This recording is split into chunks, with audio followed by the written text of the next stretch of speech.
pregi e difetti?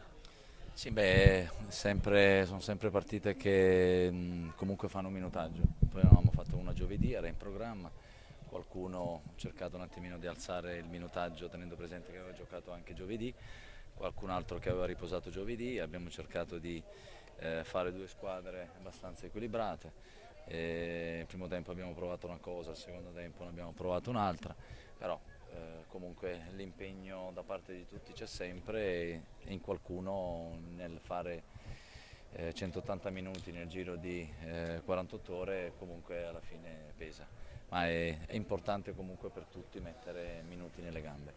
Vediamo cose positive e cose che si devono sistemare come giusto che sia. Ne per bene però, insomma, come atteggiamento. Beh, ci deve essere sempre l'atteggiamento molto molto propositivo, specialmente quando giochi contro squadre che possono essere di categoria inferiore, anche se noi arriviamo da quella categoria là.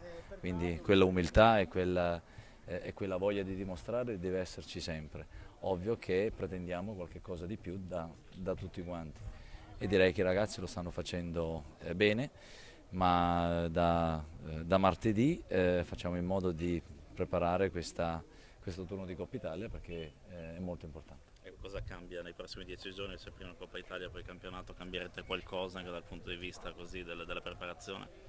No, no, sicuramente faremo in modo che il programma andrà avanti, quindi sotto l'aspetto fisico sicuramente i ragazzi avranno dei benefici. Abbiamo caricato un po' di più tenendo presente che avevamo il turno di riposo e abbiamo continuato il nostro percorso, però sicuramente dobbiamo mettere in testa che